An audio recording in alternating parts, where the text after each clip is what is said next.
Isang powerhouse team, biglang mawawala.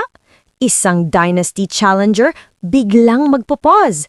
At dalawang MVP-level superstars, ngayon, free agents na.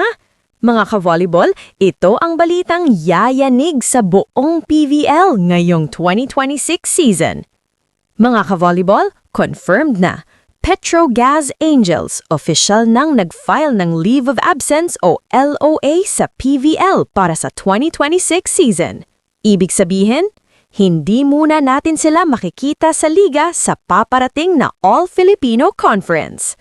At mas lalong lumaki ang impact ng balitang to dahil kasunod nito, lahat ng natitirang players ng Petrogas free agents na ngayon.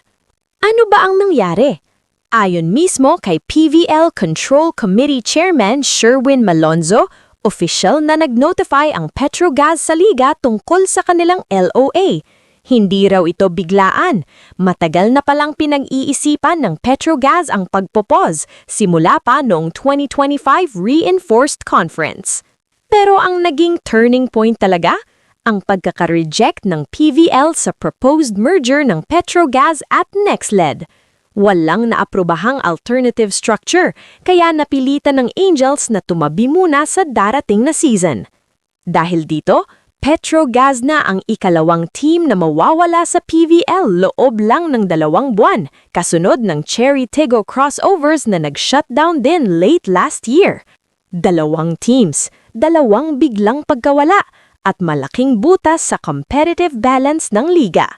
At eto na ang pinakamainit na parte ng balita. Lahat ng 14 na natitirang Petrogas players, kahit expired man o active pa ang kontrata, ay free agents na. At ang headline names, Brooke Van Sickle, 3-time PVL MVP, isa sa pinaka-complete outside hitters sa liga. MJ Phillips, 2-time Finals MVP, elite middle blocker na pang-championship level. Imagine this, 3 linggo na lang bago bukas ang All-Filipino Conference, tapos biglang available ang ganitong klaseng players? Automatic, free agency chaos. Ano ang ibig sabihin nito sa PVL? Real talk, game changer to para sa buong liga.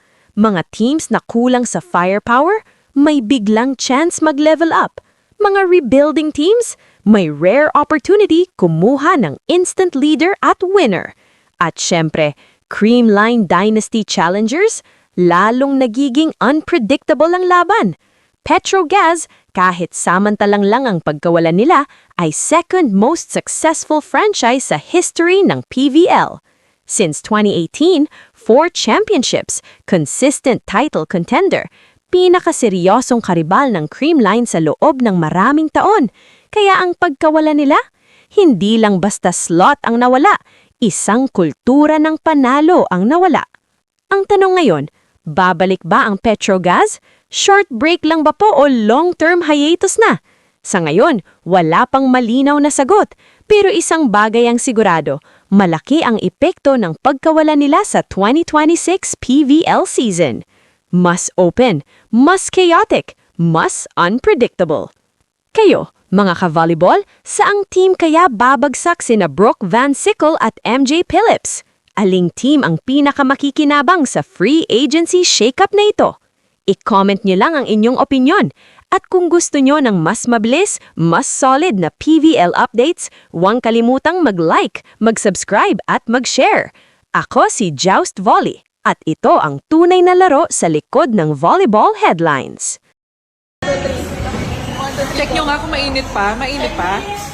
Ay! Hindi na. Mainit pa yung ulo ko. Nasa-stress ako. Nasa-stress ako. Stress mo yun. Sorry ka kung kanina. Sino kakain dyan?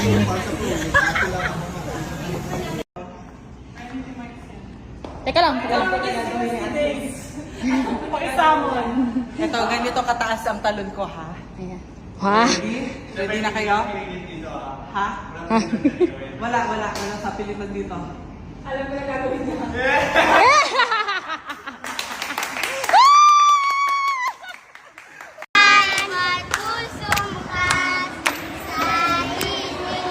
Mga rin ka lang. Salita.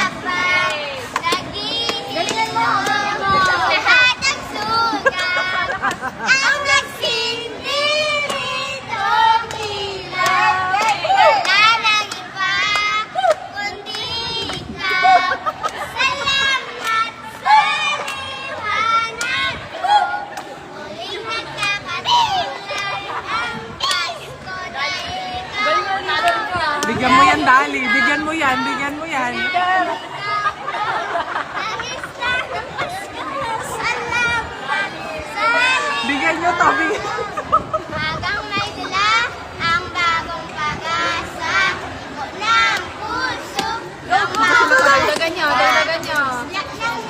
Dagdagan niya.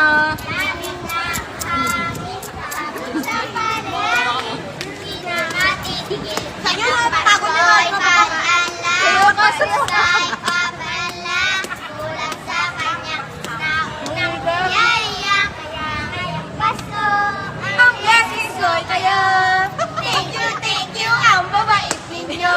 Thank you, ang babait ninyo. Nagyan, malating Ay! Go! Da, da, da.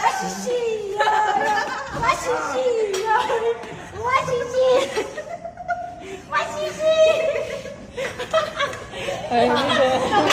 Focus natin. Yan ang mga matatanders. Ayan. Yan. Tapos yun ang pinakamatanders. Ay, excuse me.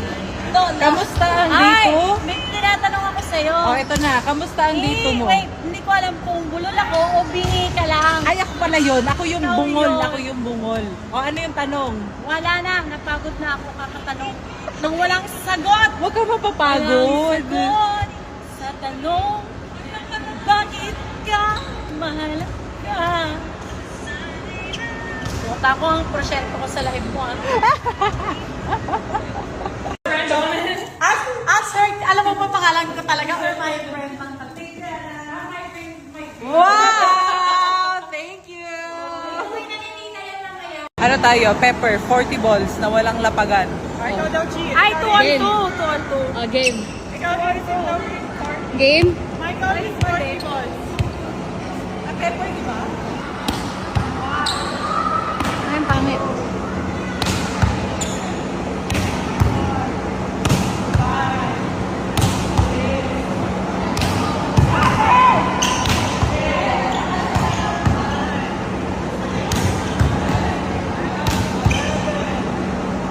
At Abby, nag-chat sa'yo.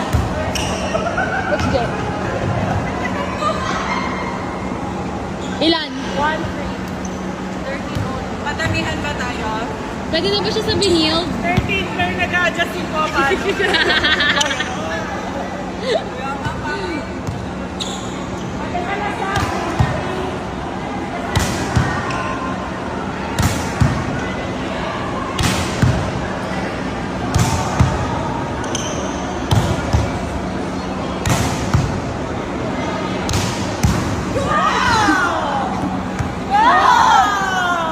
Coach, pwede na ba ito sa binil?